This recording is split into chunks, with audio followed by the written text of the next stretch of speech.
चलिए आज चलते हैं चित्रकूट ज़िले के एक बहुत ही प्राचीन दर्शनीय पुरातात्विक स्थल गणेश बाग।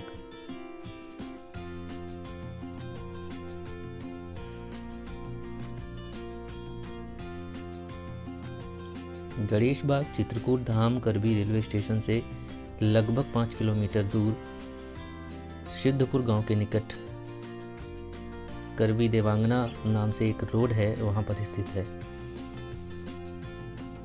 इस स्थल में एक बड़ा ही नक्काशीदार मंदिर, 7 मंजिला बावली और एक आवासीय महल जो पेशवाओं ने बनवाया था, उसके अवशेष अभी भी मौजूद हैं। आज हम सब इन्हीं सारे स्थलों का दर्शन करने वाले हैं। तो चलिए इसी क्रम में हम सबसे पहले बावली का दर्शन करते हैं।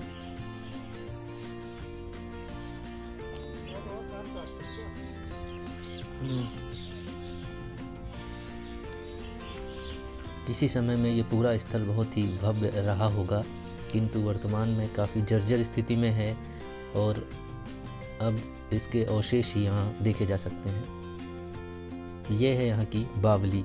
कहा जाता है कि यह 7 मंजिला है कुल, जिसमें से 6 हमेशा जलमग्न रहते हैं और केवल ऊपरी पहली मंजिल ही हम लोग देख सकते हैं।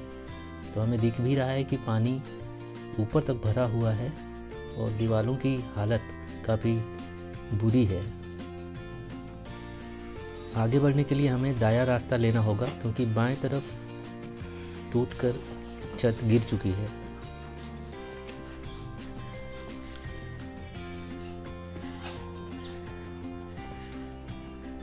क्योंकि इस स्थल को बनाने का मुख्य बिंदु आमोद प्रमोद और खाली समय व्यतीत करना रहा था, तो यहाँ की दीवारों में नक्काशी और कलाकृतियाँ भी उसी भूमिका का निर्वहन करती देखी जा सकती हैं। किंतु दुर्भाग्यवश इसको कोई संरक्षण ना मिलने के कारण आज यह नष्ट होने की कगार पर है।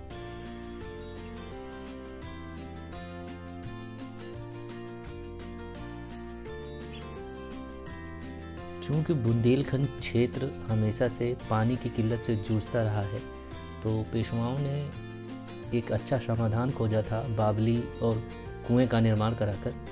ये बावली आगे जाकर एक कुएं से मिलती है और कहा भी जाता है कि बुंदेलखंड में पानी की समस्या को देखते हुए ही इस संरचना का निर्माण करवाया गया था।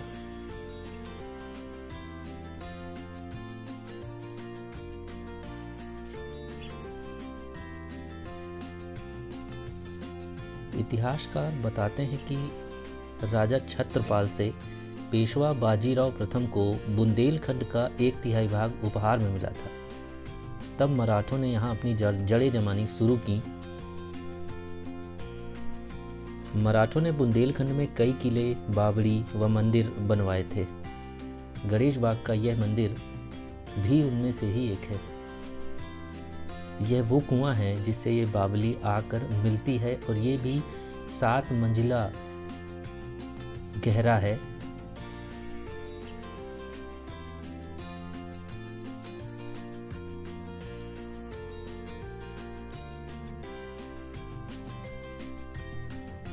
इतिहासकारों के मुताबिक भारतीय वास्तुकला की यह एक अनमोल धरोहर गणेश बाग, इसका निर्माण लगभग 1828 ईस्वी में पेशवा नरेश विनायक राव पेशवा ने कराया था।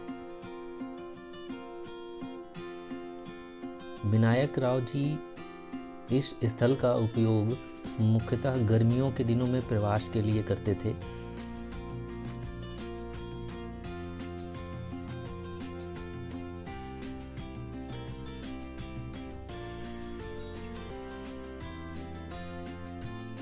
इस कुएं और बावली में जो पत्थरों की नक्काशी है, इसकी भव्यता को दर्शाती है। कभी अपने समय में यह बावली भी अपने आप में एक अलग पहचान रखती रही होगी। बावली की छत से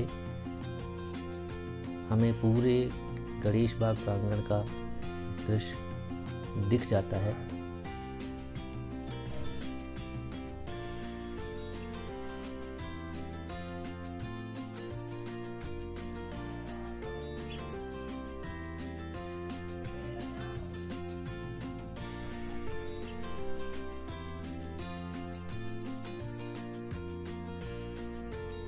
शायद ये कभी मंदिर रहा होगा, जो कि आज खंडहर बन चुका है।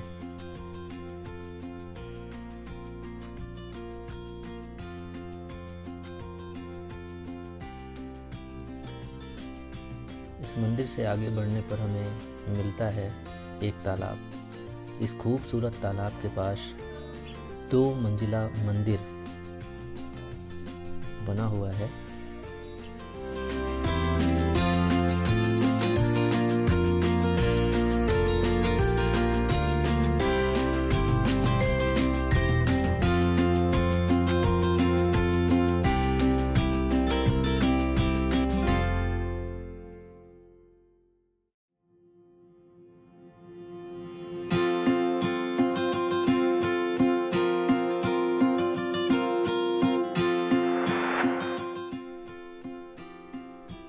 इस खूबसूरत तालाब के पास 2 मंजिला मंदिर की बाहरी दीवारों पर पच्चीकारी में 7 अश्वों के रथ पर सवार सूर्यदेव, कहीं विष्णु भगवान हैं तो कई देवों के समूह दिखते हैं। गणेश बाग की दीवारों को बारीक बारीक काटकर देवी देवताओं की मूर्तियों को गढ़ा गया है। इस हॉल में नीचे पांसा खेलने के लिए तथा अन्य खेल संबंधी स्थलाकृतियां देखी जा सकती हैं।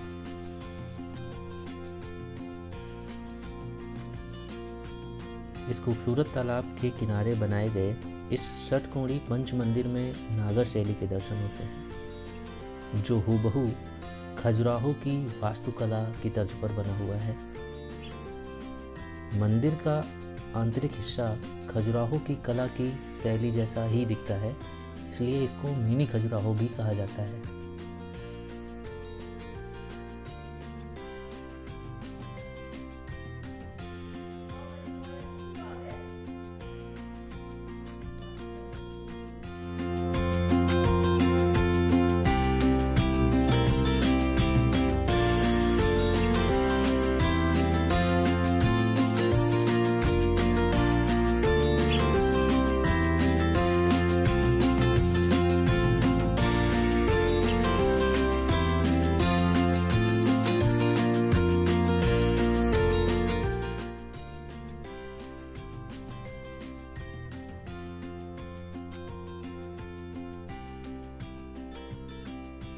गणेश बाग का पूरा परिक्षेत्र लगभग 1 वर्ग किलोमीटर क्षेत्र में फैला हुआ है।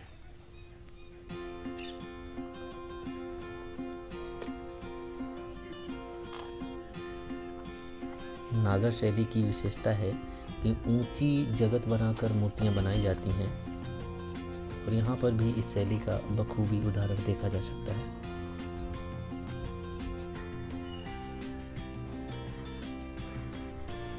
इस हॉल में जैसे पांसा, बिशात, शतरंज इस तरह के खेलों के लिए आकृतियाँ देखी जा सकती हैं।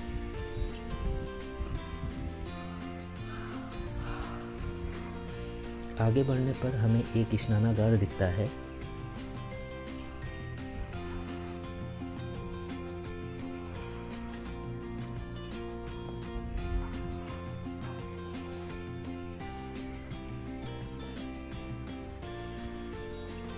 जिसमें जल के आने की और निकास की उचित व्यवस्था हमें दिखाई देती है। स्नानागार में स्वच्छ जल के लिए इस कुएं के पानी का उपयोग किया जाता था और पत्थर की इन नालिकाओं द्वारा स्नानागार तक पानी पहुंचाया जाता था।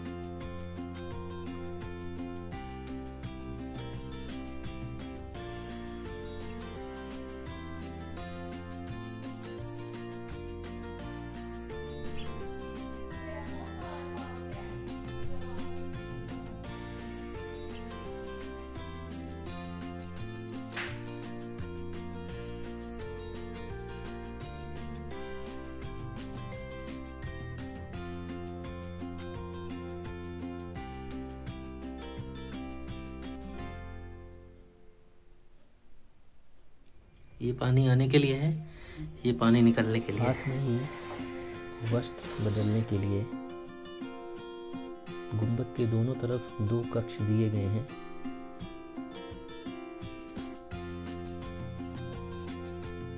जो काफी सकरे हैं।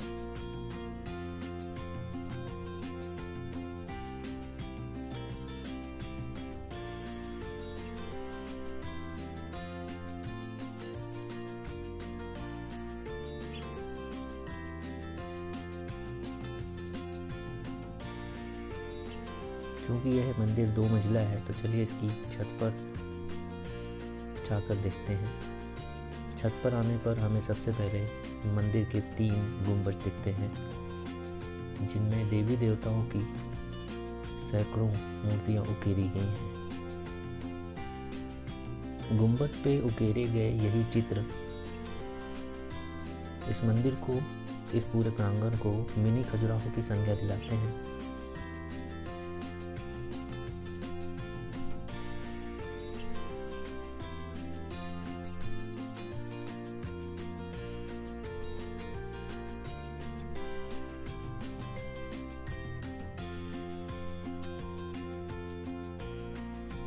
मंदिर की छत से प्रांगण की भव्यता देखते ही बनती है।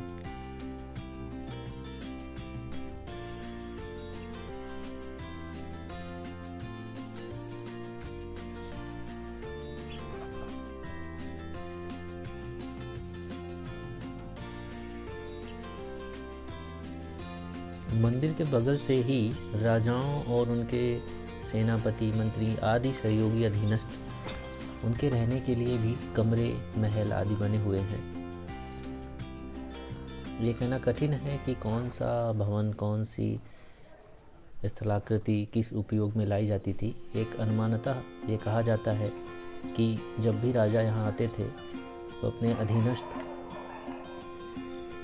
और खुद इसी बगल में बने हुए महल में सबको रोकते थे। खुद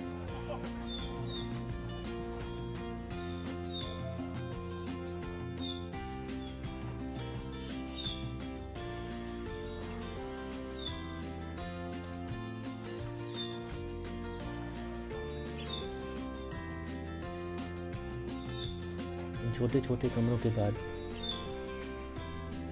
हमें मिलता है एक बड़ा कमरा, जो शायद राजा स्वयं के इस्तेमाल के लिए उपयोग में लाते थे।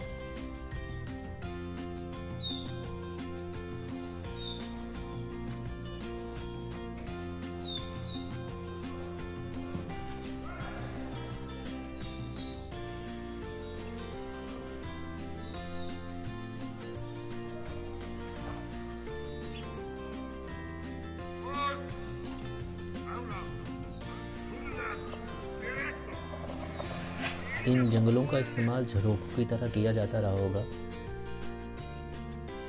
जिनसे शीतल हवा हमेशा आती जाती रहती होगी। यह इस कमरे के दोनों तरफ देखे जा सकते हैं। सीढ़ियां टूट चुकी हैं, दीवारें बहुत ही बुरी स्थिति में हैं।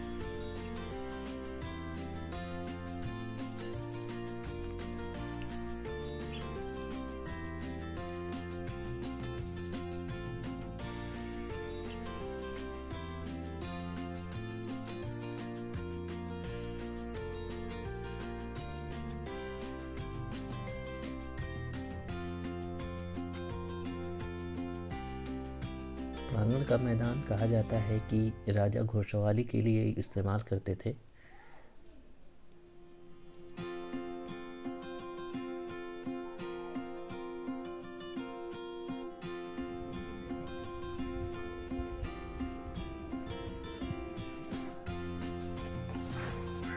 कहाँ रही? कहाँ रही? कहाँ रही? कहाँ रही?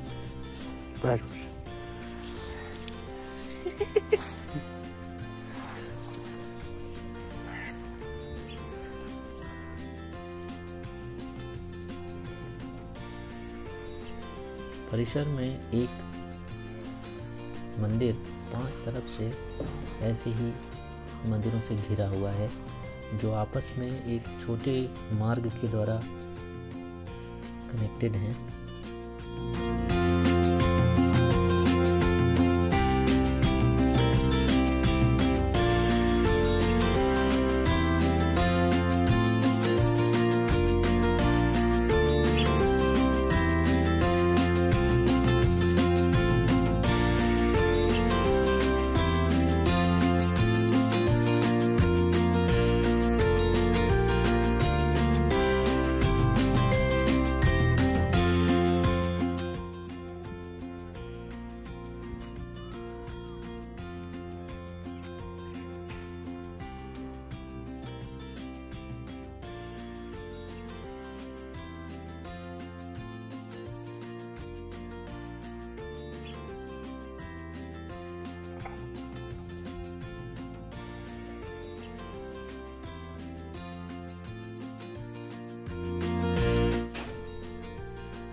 शायद इस चहार दीवारी का इस्तेमाल राजा ने घुड़सवारी के लिए किया होगा।